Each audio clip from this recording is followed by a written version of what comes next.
Olá, pessoal, sejam bem-vindos. Eu sou Alfredo Colli e a gente está começando agora a terceira aula da Jornada do Primeiro Emprego. O tema da aula de hoje é sobre a revolução da inteligência financeira. Esse é um tema muito relevante para todos os momentos da nossa vida, mas principalmente quando a gente está começando a nossa carreira.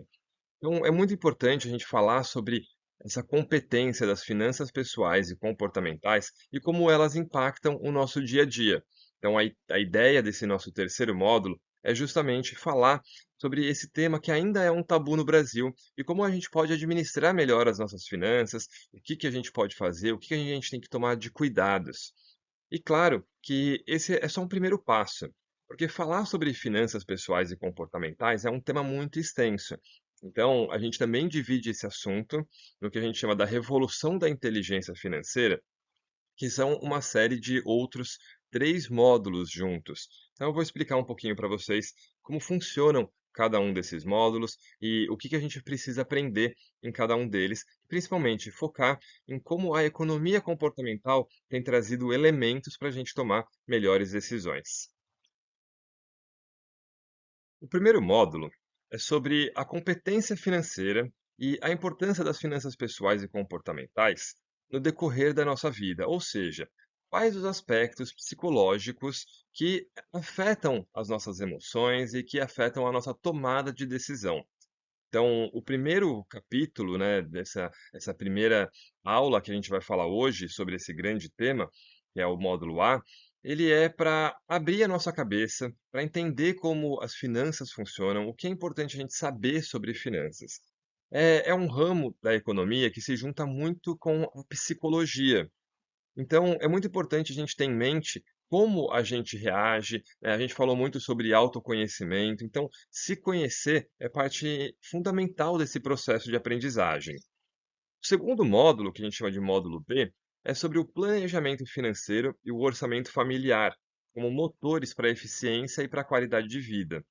Esse segundo módulo ele já é um pouco mais técnico. Ele é um módulo em que a gente aprofunda em como realizar o planejamento financeiro. Então, vocês receberam uma planilha, que é a planilha de acompanhamento, e essa planilha ela tem como objetivo criar um hábito de controle da sua vida financeira. É importante a gente entender que o tripé da gestão financeira ele é baseado em 3 pilares. O primeiro pilar, que é os 3 relatórios mais importantes de uma empresa, mas que a gente aplica na vida pessoal. O primeiro pilar é sobre o fluxo de caixa, ou seja, é uma forma de controlar suas finanças, tudo o que entra e o que sai no seu dia a dia. É para você controlar se no futuro você vai ter dinheiro para pagar aquelas contas. O segundo pilar, o segundo relatório, que a gente pode aplicar também na pessoa física, é o que a gente chama de DRE, que é o demonstrativo de resultado em exercício.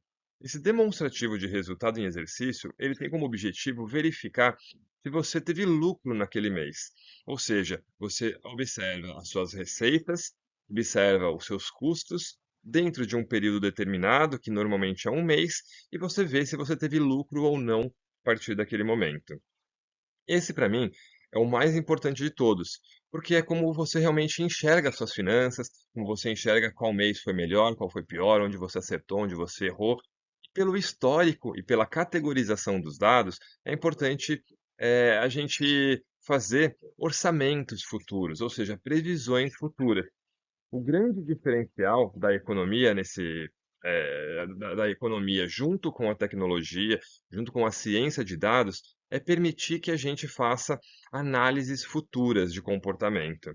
A gente até brinca que a próxima era que está chegando é a era do comportamento. A gente está na era do conhecimento, onde a gente já aprendeu a lidar com as informações, e agora a gente está entendendo como isso impacta o nosso comportamento.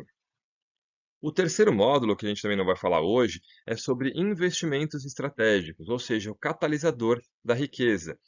O que a gente precisa fazer para investir da melhor forma possível? O que a gente precisa fazer para tornar os nossos investimentos sustentáveis?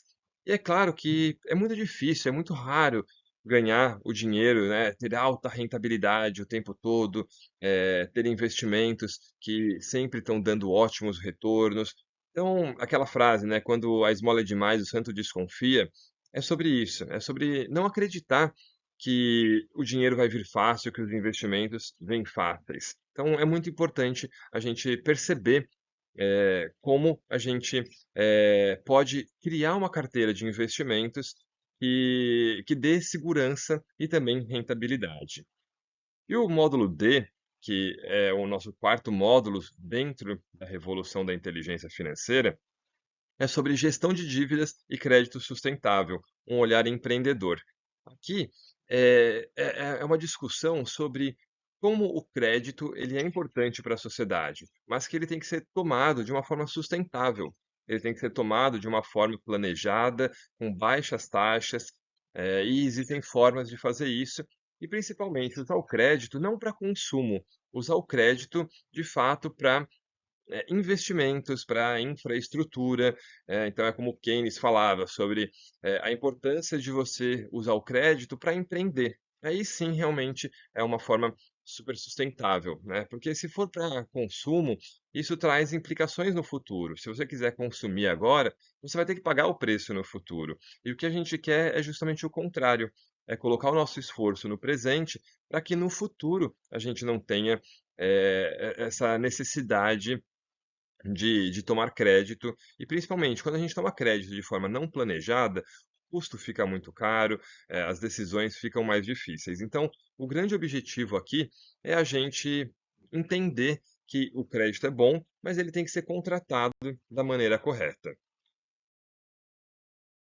Eu acho que um outro ponto super importante é que, nesse momento, não vai dar para a gente aprofundar em todos os temas. Como vocês podem ver, só no tema de hoje, que é esse primeiro módulo, competência financeira, ou seja, a importância das finanças pessoais e comportamentais no nosso dia a dia, ele já é muito extenso. Então, falar sobre todos os outros temas fica mais complicado. Por isso que a gente desenvolveu os 4 e-books, e quem quiser se aprofundar mais, veja esses e-books, eu acho que é uma forma, muito, didática de você entender esse tema que é tão importante para o nosso dia a dia. Mas se concentrando um pouco mais aqui no nosso módulo 1, que é a competência financeira, a gente dividiu em 10 capítulos essa nossa apresentação, e a gente vai tentar ser bem rapidinho aqui, porque é muito tema, mas a ideia aqui é abrir a cabeça de vocês para o novo, é abrir a cabeça de vocês para inteligência financeira. Então, a gente começa falando sobre a geração da riqueza, ou seja, a origem e quais as funções do dinheiro. Depois a gente parte para um olhar como o dinheiro ainda é um tabu para a sociedade, e isso a gente pode ver no nosso dia a dia. Depois a gente vai falar sobre liberdade financeira e a visão do custo-benefício, e também da questão do custo de oportunidade. A liberdade financeira, ou o que a gente chama de independência financeira, não é a gente gastar sem critérios ou de uma forma irracional, mas sim a gente olhar para o dinheiro e ter a segurança para você tomar as decisões que você quer, mas sempre com consciência. E aí é que entra o quarto tópico, que é o papel da educação financeira. Então, entender sobre finanças, se comprometer com a sua própria educação, é um passo fundamental para que você consiga alcançar a liberdade financeira de forma sustentável.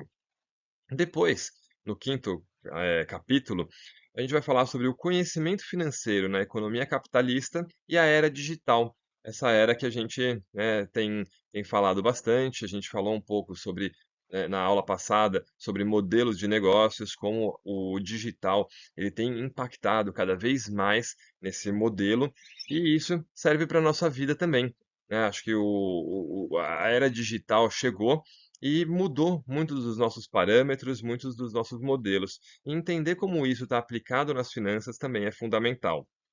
Depois, no sexto tópico, a gente vai falar sobre o panorama da educação e alfabetização financeira.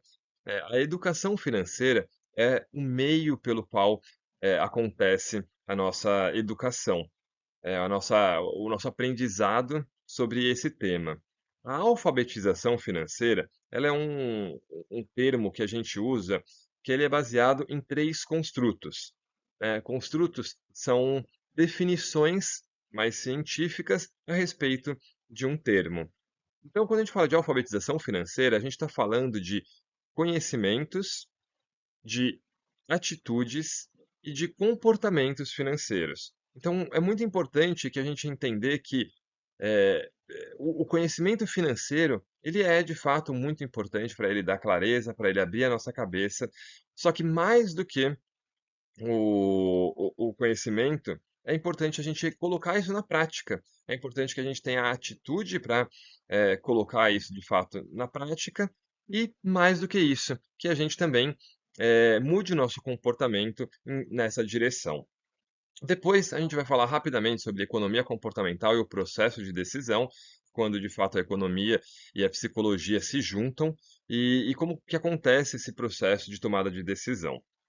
Depois a gente fala um pouco também, né, continuando esse assunto, sobre psicologia econômica e neurociências. Então, são dois temas que estão muito em vigor.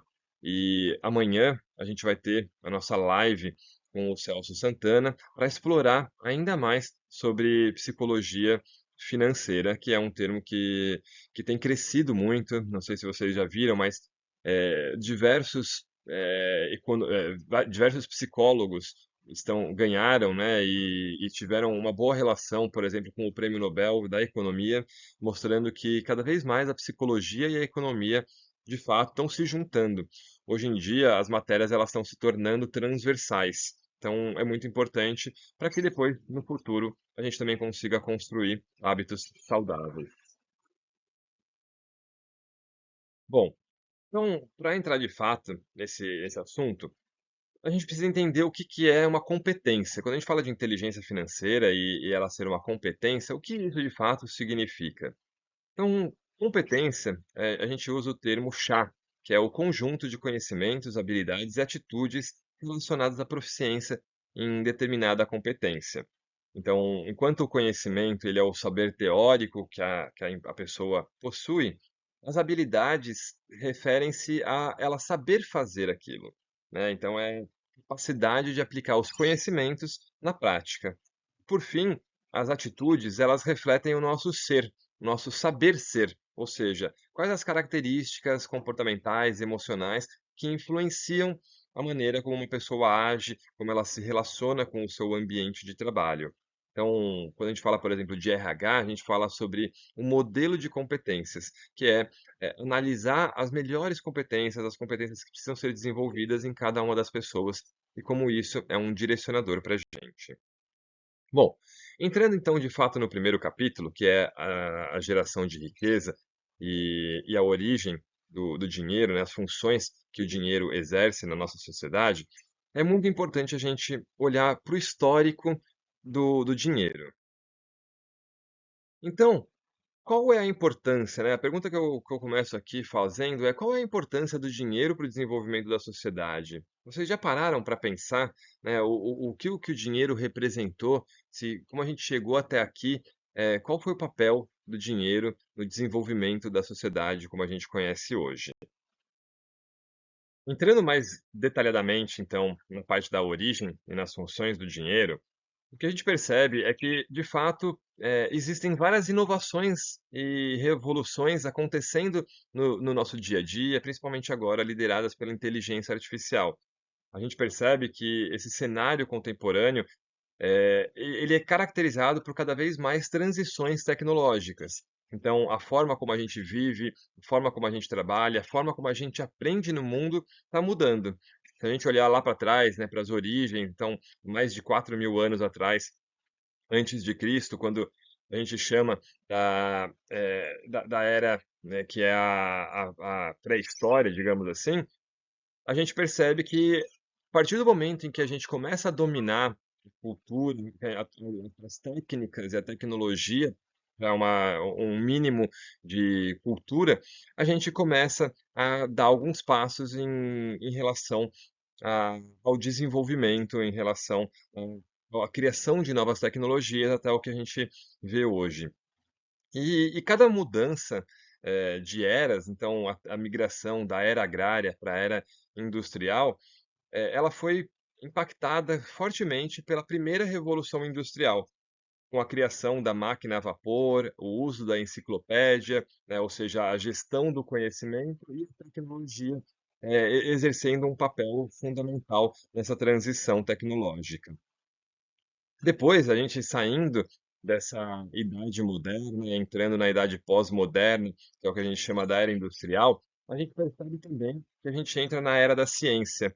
E essa era da ciência, ela é caracterizada pela segunda revolução industrial, que é quando de fato a gente observa a introdução da eletricidade no nosso dia a dia e também a massificação, né, do conhecimento, a massificação da informação e o maior acesso a mais pessoas. A partir do ano 2000, a gente considera que a gente entrou na era da informação, que foi caracterizada pela terceira revolução industrial, que é o uso de computadores e o uso da internet, tanto como tecnologia quanto por gestão do conhecimento. E desde 2018, né, a gente, pelo advento do uso da inteligência artificial, do uso da ciência de dados, a gente pode dizer que a gente entrou na quarta revolução industrial, ou seja, a revolução digital. E essa nova indústria, ela é caracterizada por blockchain, moedas digitais, modelos quânticos e nanotecnologia, ciência dos dados cada vez mais forte no nosso dia a dia, junto com a gestão do conhecimento. E a gente começa a olhar para comportamento humano, robótica e o aprendizado das máquinas, e até mesmo o início da exploração do universo.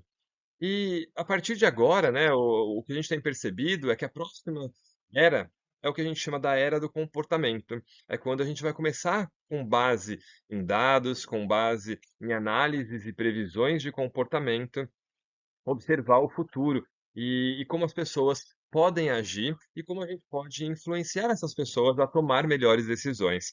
Então, hoje em dia, a gente está chamando que a próxima era vai ser sobre isso, sobre a era do comportamento.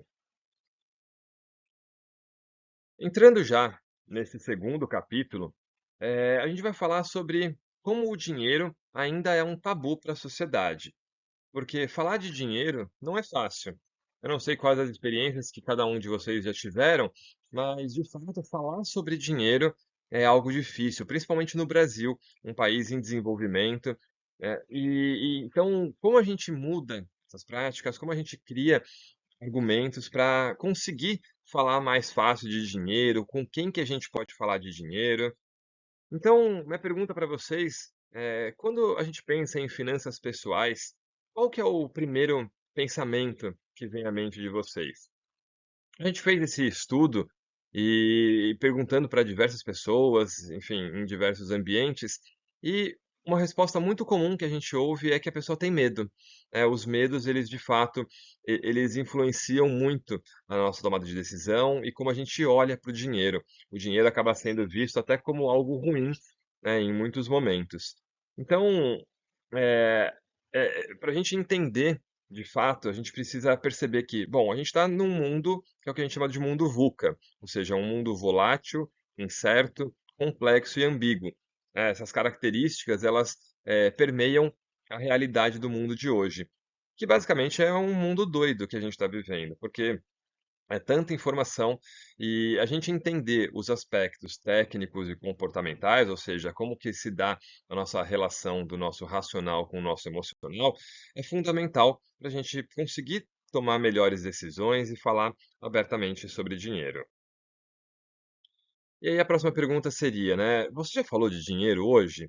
É, com que costume que você consegue falar de dinheiro? Então a gente tem alguns dados aqui que são super relevantes. Por exemplo, 60% dos brasileiros nunca fala quanto ganha, 49% dos brasileiros evita até mesmo pensar em dinheiro para não ficar triste, 46% dos brasileiros preferem nem olhar para o próprio dinheiro porque eles acreditam que estão fazendo algo errado, e 97% dos brasileiros considera ter dificuldade de lidar com dinheiro, ou seja, praticamente todo mundo tem alguma certa dificuldade de lidar com dinheiro, de tomar decisões financeiras, e isso é o que a gente mais faz no decorrer do dia. E essa pesquisa ela foi feita pela Box 1824 em parceria com o Itaú, e trouxeram vários outros dados, né? Por exemplo, 81% dos brasileiros acreditam que a sua situação financeira vai melhorar em 5 anos, mas não sabem dizer como isso vai acontecer. 83% dos brasileiros dizem que conhecem pessoas que ganharam muito dinheiro, mas que perderam seus valores morais e éticos. Então, o dinheiro, ele começa, né? Vocês já devem ter ouvido falar sobre como o dinheiro corrompe as pessoas. Mas será que é o dinheiro ou será que é o poder? Porque o dinheiro, de fato, ele é um sistema de confiança. Ele é uma forma em que a gente, a melhor forma, inclusive, que a gente encontrou de se organizar, de organizar os diferentes objetivos, de organizar, a sociedade em prol de buscas em comum e da coletividade. Bom, além disso, a gente vê várias e várias notícias nos jornais, né? Como o brasileiro liga as finanças pessoais a sentimentos ruins e que isso vai perpetuando esse tabu que de fato existe sobre o dinheiro. As pesquisas mostrando, né, como desde Forbes, Infomoney, Valor Invest, todas essas grandes eh, mídias mostrando de fato que falar de dinheiro no Brasil não é algo fácil. Bom, então a gente tem claro de que realmente o dinheiro ele é um tabu para a sociedade, mas por quê? E de uma forma resumida, foi identificado por essa pesquisa que existe um acúmulo de tensão em 4 dimensões: na esfera individual, na esfera familiar, na esfera social e na esfera cultural. E os medos, né, os sentimentos que estão relacionados é o medo, a vergonha, a tentação e a culpa. Quando a gente fala de dinheiro, quando a gente pergunta para as pessoas, qual é a primeira palavra que ela pensa quando fala de dinheiro, muitas delas respondem esses sentimentos negativos. E por que isso acontece? Porque na esfera individual, como a gente não tem esse conhecimento intrínseco na gente, né, o conhecimento ele está sempre mudando, a gente sente que a gente não consegue aprender sobre isso, isso cria um sentimento de angústia e a forma como a gente lidar é não falar sobre isso. Na esfera familiar, a gente percebe que a gente não tem uma pessoa de referência na família que saiba falar de dinheiro muito bem, que esteja disponível para ensinar a gente. Então, falar de dinheiro em finanças também é super complicado, até por conta das relações hierárquicas nas famílias, enfim, e existem vários outros problemas, que também se estende na dimensão social, que a gente não sabe falar de dinheiro, a gente olha, né, para esse tema de finanças e pensa: nossa, eu vou ter que aprender matemática, eu não sou bom em matemática, e quem que vai me ensinar sobre isso? A gente não tem uma, uma referência para falar sobre isso, né? A gente pensa já no gerente do banco, por exemplo, para falar sobre finanças, mas o gerente do banco ele tem os seus próprios interesses, então fica cada vez mais complexo a gente ter uma liberdade para falar de finanças com alguém que a gente confia.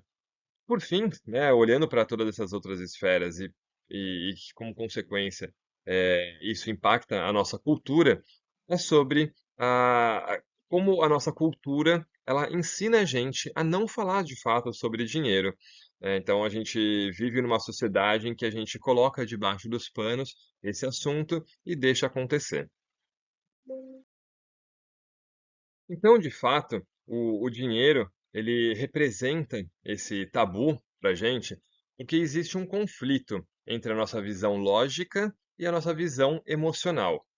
Pela visão lógica, a gente entende que o que está associado ao dinheiro é aquela visão matemática, é uma visão linear, que ela é previsível, controlável e que ela é totalmente racional.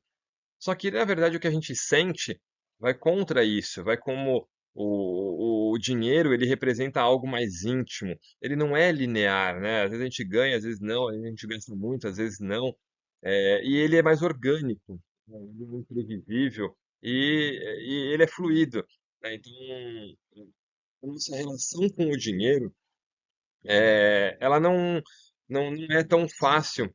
Por quê? Porque quando a gente olha para as finanças, para a economia, para a administração, elas não são ciências exatas. Elas são o que a gente chama de ciências sociais aplicadas. Então, são temas que relacionam a ação humana com aspectos psicológicos da mente e também em contato com fenômenos sociais. E isso faz com que o dinheiro, a nossa relação com o dinheiro, crie alguns aspectos que dificultam a gente a lidar, né, de uma maneira mais natural com o dinheiro.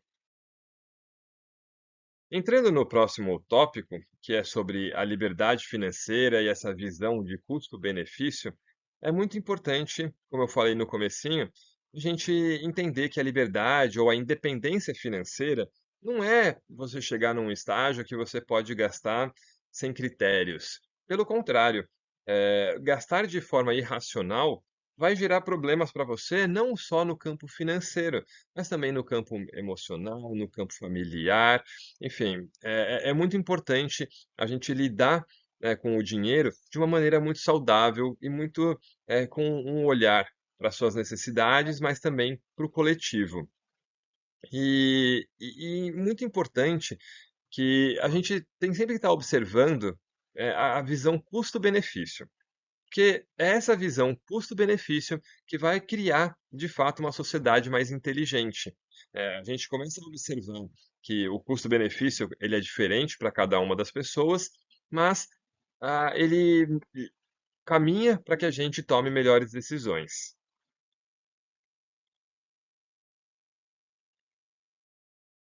Então, olhando para todos esses aspectos que a gente desenhou até agora, é importante a gente entender de quanto a gente está falando, né? Como que a gente traz de uma forma mais tangível quais os valores que a gente precisa, como a gente organiza a nossa vida financeira.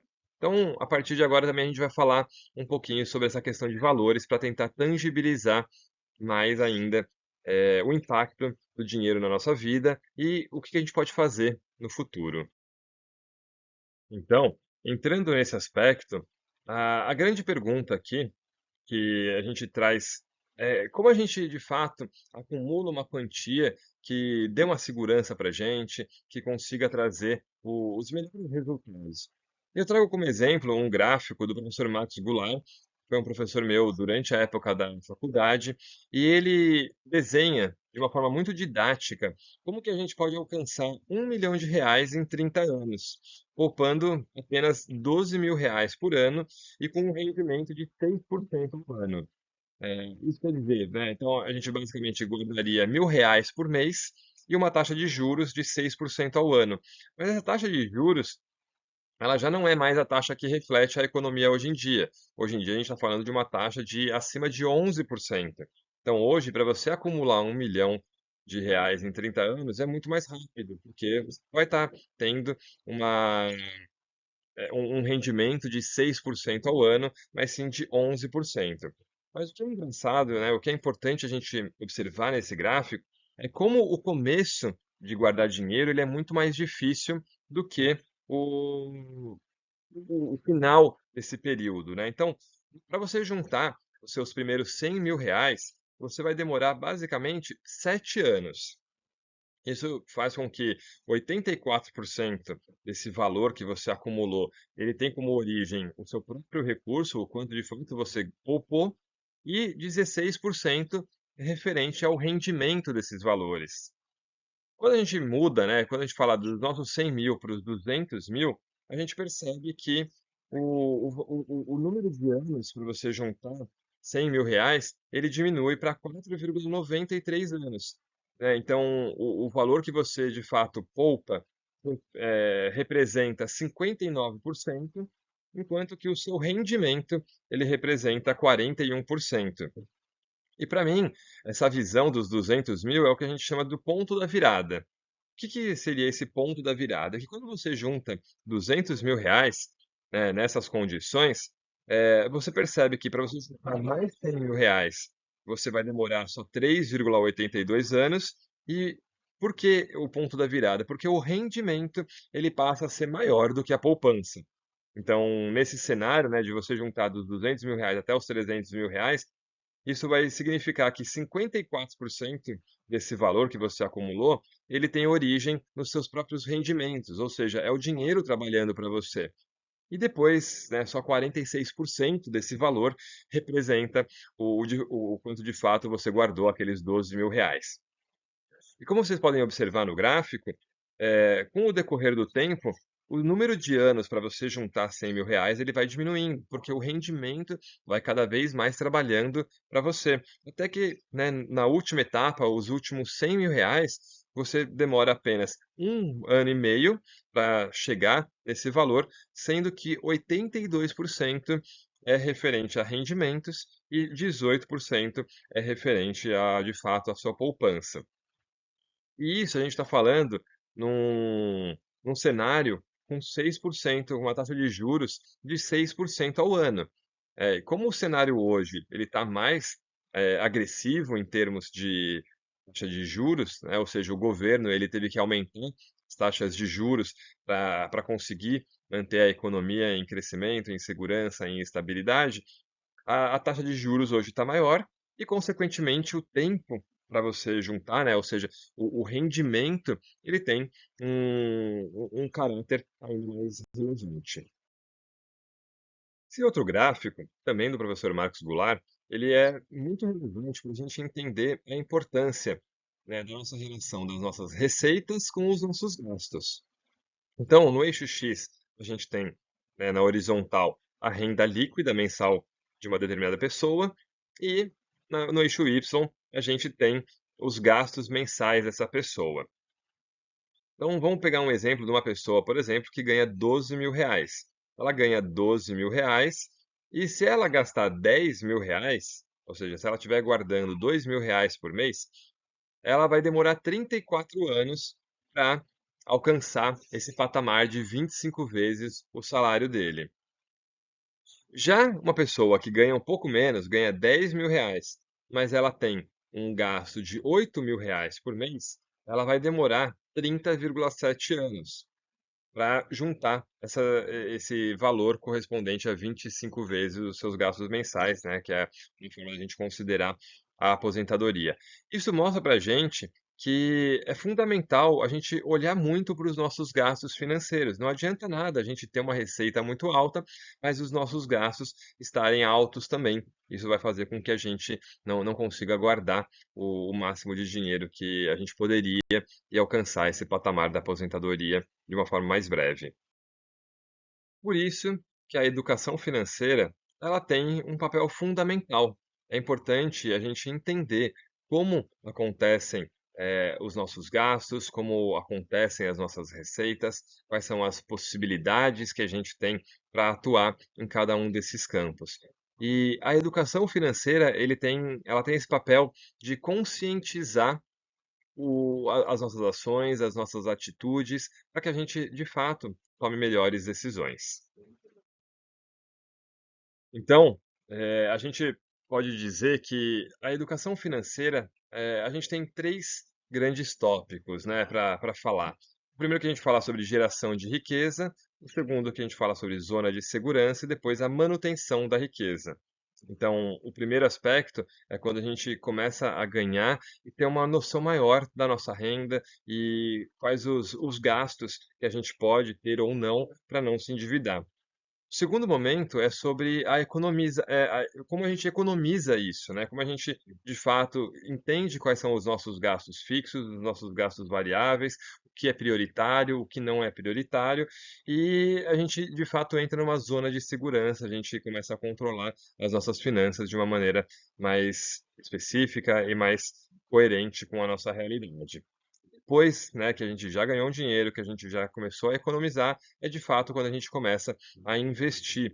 E aí começa um investimento não com a ideia da gente ganhar mais e mais e mais dinheiro, mas sim da gente eh, criar fazer fazer com que o nosso dinheiro ele continue rendendo para a gente não perder o poder de compra desse dinheiro por conta da inflação, que é um aspecto fundamental. Bom, aqui tem uma decisão, ou uma definição, que é muito importante da OCDE, que é a Organização para a Cooperação do Desenvolvimento Econômico.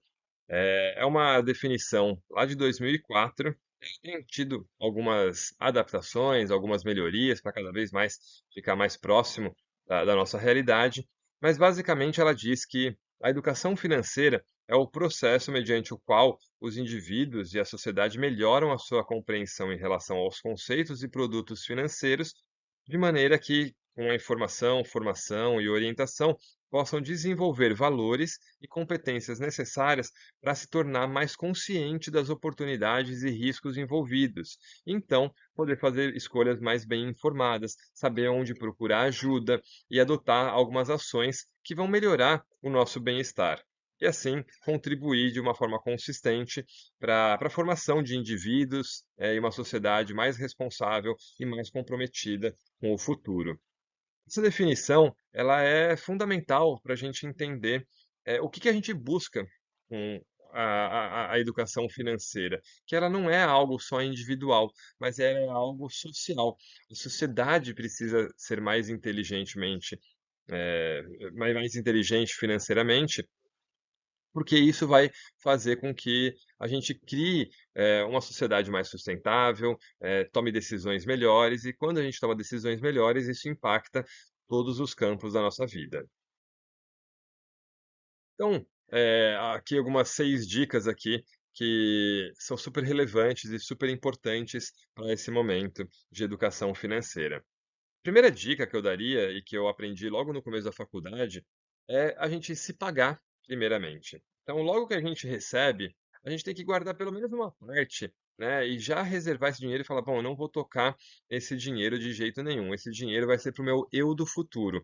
A gente vai falar um pouquinho sobre esse eu do futuro, mas é importante que você tenha esse compromisso de logo no começo do mês já guardar um dinheiro e não mexer nesse dinheiro de jeito nenhum. O segundo é fazer com que o dinheiro trabalhe para você. Então, a partir do momento em que você começa a perceber que o dinheiro investido, ele começa a trazer rendimentos, e esses rendimentos é o dinheiro trabalhando para você, você cria mais desejo ainda de conseguir guardar mais dinheiro, de criar um ciclo virtuoso de guardar dinheiro e aumentar a sua riqueza. A terceira dica é proteger, né, o seu tesouro, a sua riqueza, contra a perda. Então, mais do que ganhar dinheiro, é você também olhar para não perder dinheiro, principalmente num país como o Brasil, que tem um histórico inflacionário muito grande. E aí, se vocês quiserem entrar um pouco mais em detalhes, né, sobre a inflação, o poder de compra, tudo isso vai ser detalhado nos nossos e-books. O quarta dica, né, que é super importante, é você investir o dinheiro aonde você conhece. Então, às vezes a gente vê: "Ah, bom, eu quero investir em criptomoedas, em Bitcoin, então vale a pena?". E aí, primeiro ponto, né, independente de como está o mercado sobre esse assunto, você conhecer esse assunto, é você entender de fato, como funciona esse mercado. E claro que você pode começar com um pouquinho, né, para ir entendendo a prática de fato, mas é muito importante que você conheça esse mercado. A mesma coisa serve para ações, a mesma coisa serve para outros investimentos mais simples. Mas claro que quando a gente fala de investimentos mais simples, como título do governo, CDB, é mais fácil de entender. Agora, quando começa a falar de ações, que é mais o mercado variável, aí começa a se tornar um pouco mais complexa essa análise, essa definição, e principalmente quando envolve mais tecnologia, como as criptomoedas. E então precisa estar muito aderente ao conhecimento, em conhecendo o mercado. A sexta dica desculpa, a quinta dica é não se iludir com ganhos milagrosos e rápidos, achando que, nossa, eu vou investir em algo e isso vai aumentar muito o meu capital, porque não funciona assim o mercado financeiro, né? Acho que o ponto principal sobre o mercado financeiro é você entender que o sucesso financeiro ele depende de decisões financeiras e um foco no longo prazo, mas com base, né, na manutenção da sua riqueza e fazer com que ela cresça, né, que ela consiga acumular um capital, mas não necessariamente que você vai ter ganhos exorbitantes. E por fim, é você aumentar a sua capacidade de ganhar dinheiro. É você investir no seu conhecimento, que através do conhecimento através dos estudos de novas possibilidades, você consegue encontrar caminhos e ter definições mais claras de quais caminhos seguir. Entrando, de fato, agora no conhecimento financeiro e na economia capitalista e na era digital, é muito importante a gente ter em mente que, de fato, o mundo está mudando muito. A gente passou por uma revolução do modo de viver, né? E a era digital ela tem transformado tudo como a gente conhece. Então a gente precisa estar muito aberto para as mudanças, a gente precisa estar muito aberto para entender como essas mudanças impactam a nossa vida e o nosso dia a dia. Então, a gente percebe que existe um impacto grande na tomada de decisão.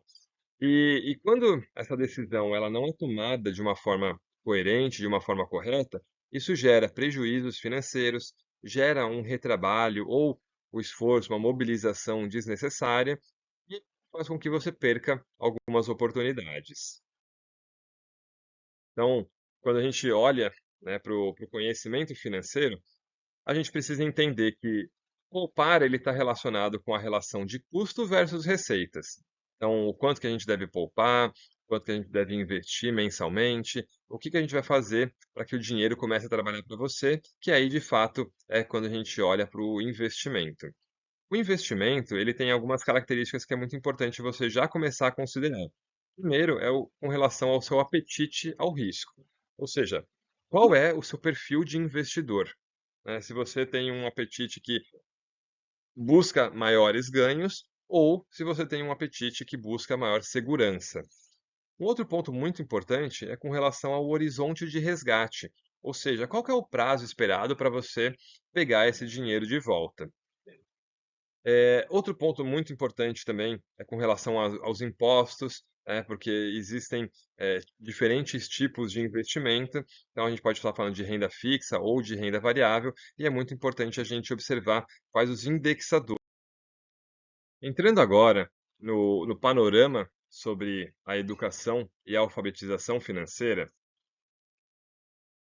e de acordo com uma pesquisa do Serasa, feita em 2024, a gente viu que mais de 72 milhões de brasileiros estão em situações de inadimplência, né, e que os brasileiros com essa idade entre 41 e 60 anos são os que representam essa maior fatia do mercado que tem o nome restrito, que tem restrições para a tomada de crédito, e isso representa 35% dessa população. Mas o que chama a atenção é esse número exorbitante de não de pessoas endividadas, porque o endividamento, como a gente vai falar no último módulo, para quem quiser acompanhar depois nos nossos e-books, é bom ter crédito. O problema é quando você está numa situação de inadimplência, ou seja, quando você não consegue pagar suas dívidas, quando você não consegue eh, honrar com os seus compromissos da forma correta. E a gente começa a perceber que tem muitos e muitos casos, né, de pessoas inadimplentes. Então, a gente viu em momentos antes da pandemia, que também eram mais de 63 milhões de pessoas com nome sujo, que a pandemia trouxe um novo tipo de inadimplente, ou seja, pessoas que nunca tinham se endividado, né, nunca tinham atrasado seus compromissos, começaram a atrasar. A gente percebe que mais de 60% dos jovens em Belo Horizonte, por exemplo, estão inadimplentes. Ou seja, a gente tem uma série de situações que geram esse mal-estar nas pessoas e na economia como um todo. Então, por exemplo, a gente viu que lá em 2020, ah, o endividamento ele bateu recorde, mas a inadimplência recua. Quando a gente olha para uma informação dessas, a gente precisa entender que é uma informação boa. Apesar de ter mais pessoas endividadas, né, que isso de fato aconteceu, mas a inadimplência deu uma diminuída. Mas o que aconteceu, né, depois da pandemia, foi que cada vez mais a gente teve pessoas inadimplentes. Ou seja, o efeito, né, da pandemia foi bem devastador. Olhando também agora mais detalhadamente para a economia comportamental e tomada de decisão, é muito importante a gente olhar, observar os nossos aspectos da economia comportamental e da tomada de decisão. Então, Mais do que aspectos técnicos da competência financeira, a gente precisa entender que o grande segredo, né, para a gente fazer um planejamento e um orçamento familiar seguro, está no segredo de entender os ciclos econômicos e investir de uma forma diversificada. É claro que é chato perder dinheiro, a gente tem medo de perder, né? O ser humano é normal, todos, mas na verdade a educação financeira ela vem com esse objetivo de fazer melhores escolhas. Tem um livro que eu acho muito interessante que chama Decisões Inteligentes. E ele é um livro que ele é fundamental para a gente tomar melhores decisões. Então, ele traz 6 dicas que são muito importantes para a gente tomar decisões mais eficientes. Primeiro, é se concentrar no que é importante. Segundo, ser lógico e coerente. Terceiro, reconhecer que os fatores subjetivos e objetivos têm que combinar com os pensamentos analíticos e intuitivos. A gente precisa exigir que a gente precisa analisar somente a quantidade de informações que a gente precisa para aquela tomada de decisão.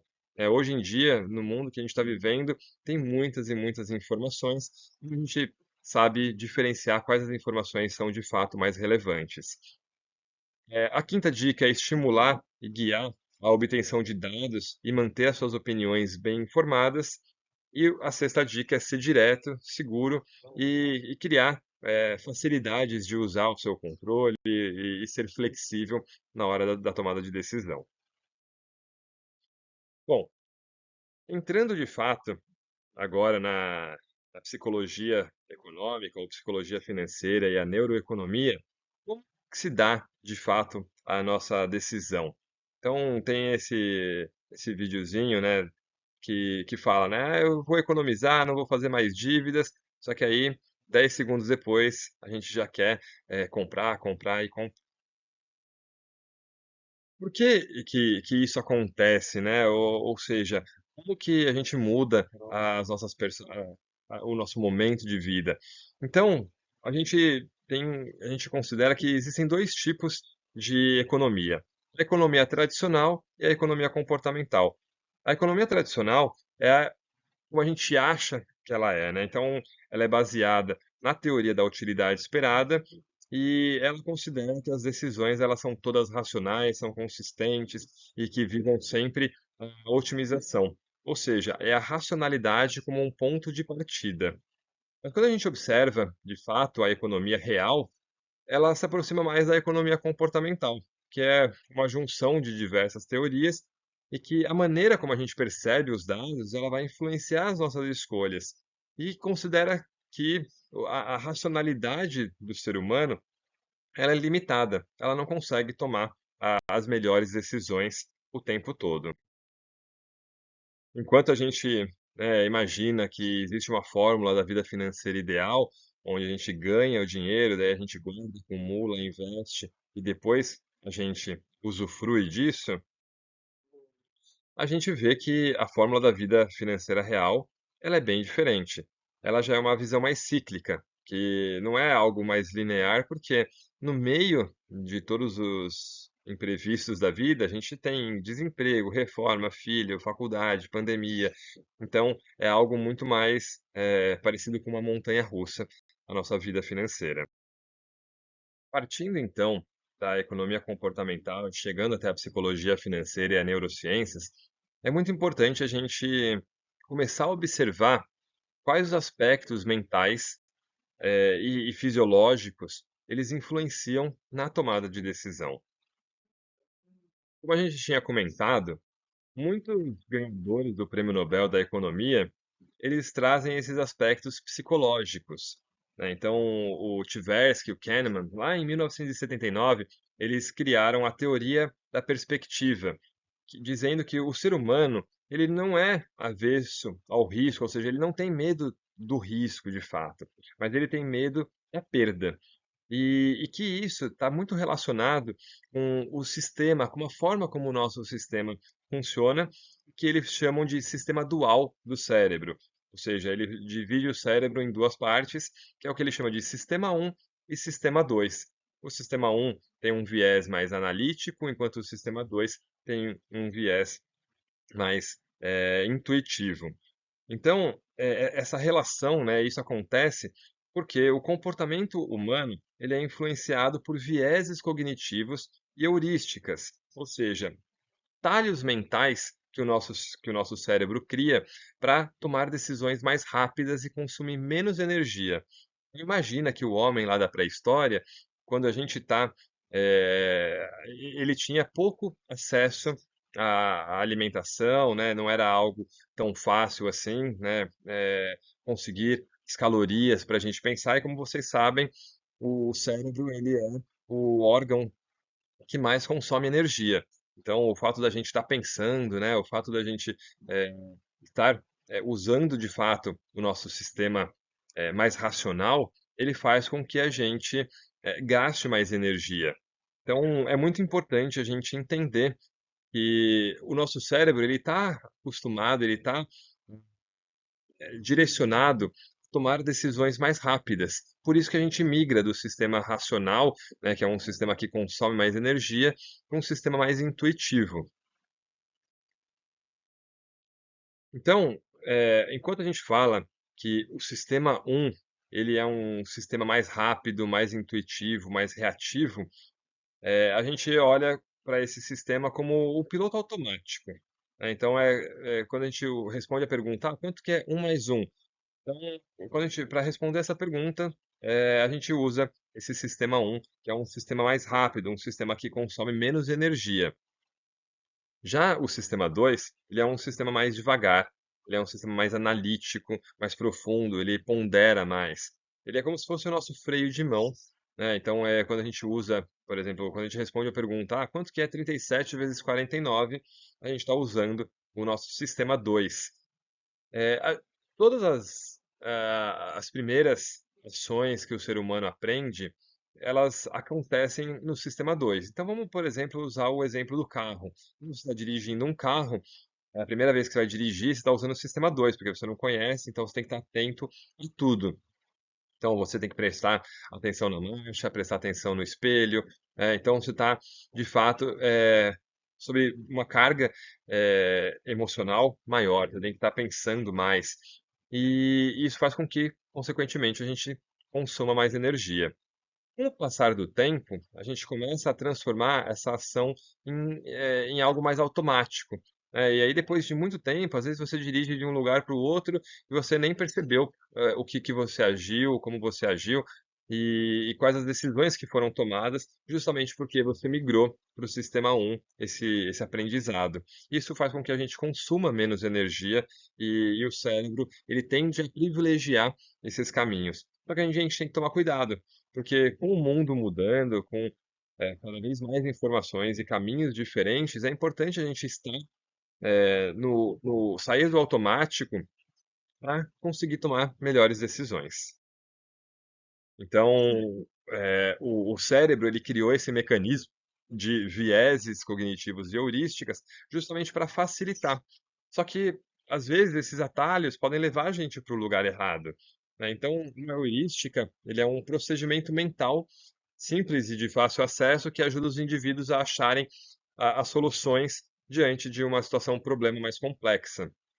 Então, o ser humano, ele tem esse atalho mental, né? A maneira como o nosso cérebro funciona é criar atalhos mentais para tomadas de decisões mais rápidas.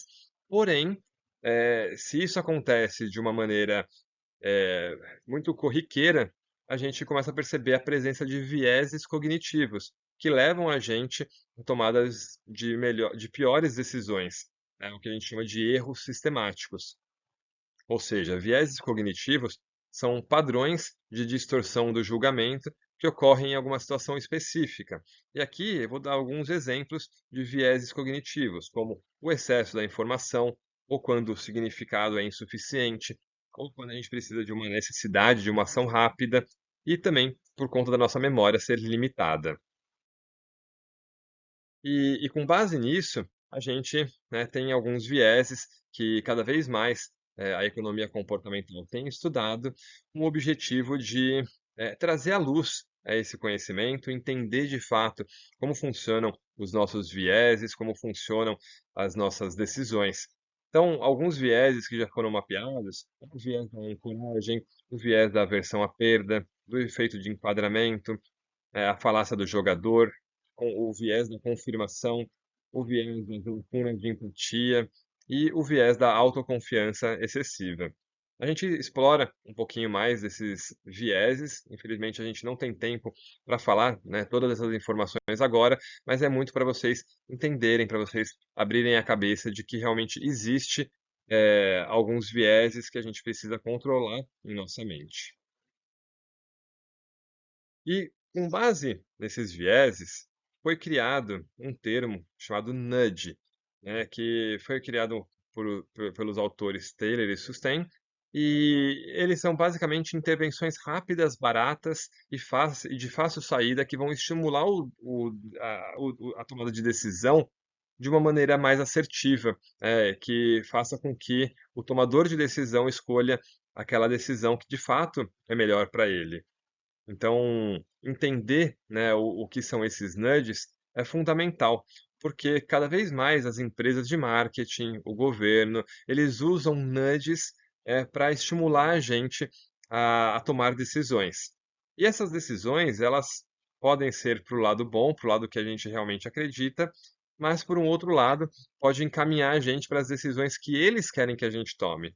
Então, entender de nudge, perceber, né, por exemplo, um exemplo de nudge aqui é quando você está fazendo uma compra online e você vê, né, lá em cima o reloginho contabilizando, dizendo, diminuindo, dizendo que você tem um determinado tempo para fazer essa compra. Que, na verdade, se esse reloginho acabar, você não vai perder essa promoção. Mas isso vai fazer, né, aquele reloginho vai ativar um gatilho mental que vai fazer com que você aumente o senso de urgência, como se você precisasse tomar essa decisão de uma forma urgente. E aí, quando você toma uma decisão, né, mais rápida, com um caráter mais urgente, normalmente você não escolhe a melhor alternativa. E, né, com base nesses nudges, acho que é muito importante a gente entender o conceito de arquitetura de escolhas, ou seja, tudo num mercado, ou seja, tudo numa loja virtual, é composto para que você tome as decisões que eles querem que você tome. Então, a arquitetura de escolhas, né, ou seja, o nudging, é a organização do contexto no qual a gente toma uma decisão. Então, observar, né, por exemplo, que no mercado, logo quando você está perto do caixa, tem aquelas cestinhas ali do lado, que é justamente para quando você está esperando na fila, e aí você olha para o lado, tem um chocolate, tem uma bala, e se você está com criança, isso é estimulado ainda mais. Então, o conceito da inteligência financeira, ele passa por você entender que nós temos vieses cognitivos, esses vieses eles são influenciados por nudges e que esses nudges eles fazem parte de uma arquitetura de escolhas que é promovida para influenciar a sua decisão. Chegando, né, na parte mais final da aula, a gente observar o nosso olhar para o eu do futuro. E o que que isso, de fato, significa e como a gente pode, de fato, observar o nosso eu do futuro e privilegiar ele sem comprometer, de fato, né, o nosso eu do presente. E quando a gente olha para isso, é muito importante a gente entender o poder do agora, o poder de fazer algo no agora e que vai trazer consequências surpreendentes para o futuro. Então, hoje em dia, né, com tanto acesso à tecnologia, com tanto acesso à possibilidade de previsões, a gente às vezes abre mão do nosso eu do presente, e não abrir mão de tudo, mas de alguma coisinha para no futuro isso ir se acumulando e o eu do futuro poder usufruir isso de uma forma melhor. Por fim, entrando nessa última etapa, né, sobre construir hábitos saudáveis, né? Então, como você privilegia o seu eu do futuro? O grande aspecto é você olhar para a construção de hábitos saudáveis. Como você cria uma rotina que, de fato, esteja convergindo para a melhoria do seu eu do futuro. Então, tem um conceito na neurociência que chama neuroplasticidade. Isso é uma capacidade do cérebro de se reorganizar, tanto estrutural ou funcionalmente, em resposta às nossas experiências, aos nossos aprendizados ou até mesmo após lesões. Então, a neuroplasticidade é a capacidade da gente sempre estar aprendendo, sempre estar modificando o nosso cérebro para tomar melhores decisões, ou seja, para criar atalhos mentais que levem a gente a tomar melhores decisões. Então, nesse conceito de neuroplasticidade, tem uma tríade sobre a longevidade saudável, que é baseada em atividade física, em sono e nutrição. Então, a atividade física, ela vai estimular a sua plasticidade cerebral em todas as fases da sua vida. Então, você praticar exercícios, você estar focado no seu corpo, na sua mente, faz com que você esteja sempre regenerando o seu cérebro e alimentando ele da melhor forma possível. O sono, ele também é muito importante, porque se você tiver pouco tempo de sono, você vai reduzir a sua capacidade cerebral de plasticidade, ou seja, de se regenerar e de criar, esses melhores caminhos. E por fim, claro, a nutrição, ou seja, a sua alimentação, a forma como você, ingere os alimentos é super importante. Por exemplo, carboidratos simples, gorduras saturadas, é comprovado cientificamente também que reduzem a nossa capacidade de plasticidade do cérebro. E o ponto mais importante disso é que tudo isso envolve dinheiro, né? Porque se você não tiver um comprometimento com a sua atividade física, você vai acabar tendo que gastar dinheiro, por exemplo, no futuro. Se você não estiver se alimentando bem, e se alimentar bem não é necessariamente gastar mais dinheiro, mas sim se alimentar saudável, e que normalmente é mais barato do que você se alimentar mal. Então, você olhar também para a sua nutrição, entender que você precisa estar se alimentando bem, mas que isso não necessariamente significa que é uma alimentação cara, é fundamental para você virar a chavinha e encontrar e tomar as melhores decisões. Bom, para se aprofundar aqui, a gente também traz alguns livros, filmes, algumas recomendações que a gente acha super importante. Então, quem quiser, dá um pause aqui e pega essas informações, mas também no nosso e-book a gente traz até alguns resumos sobre alguns vídeos, podcasts, séries. Então, é super importante você aprofundar, porque o que a gente está fazendo aqui é só o primeiro passo, né? A gente, inclusive, tem os outros módulos que vai falar sobre planejamento financeiro, sobre investimento, sobre crédito, e aqui, para cada um desses temas, inclusive, é importante se aprofundar, é importante pegar outras referências. Então, eh, sobre economia comportamental, que é um assunto super complexo, a gente separa alguns vídeos para vocês, né, que fala como o cérebro leva a gente a tomar decisões erradas. Tem um outro vídeo super legal que fala sobre 12 vieses emocionais. E por fim, é como a gente evitar algumas armadilhas que a nossa mente acaba empurrando para a gente. Para finalizar, né, uma reflexão que diz, né, você se preocupa com o avanço da inteligência artificial? E aí a outra pessoa responde, não, eu me preocupo com o retrocesso da inteligência natural. Então, o que ele está dizendo aqui tem muito a ver com neuroplasticidade, como a gente precisa cada vez mais estimular o nosso cérebro. Bom, gente, a gente está chegando ao final, né, desse módulo. Vocês vão ter o último módulo ainda sobre a jornada do primeiro emprego, mas na verdade não acabou, porque esse é só o começo da sua jornada financeira. Então, a partir de agora, é muito importante que vocês aprofundem nesse tema, que vocês se dediquem a conhecer cada vez mais esse assunto, porque as finanças, ela é fundamental para melhores decisões. É isso, gente. Muito obrigado e até mais.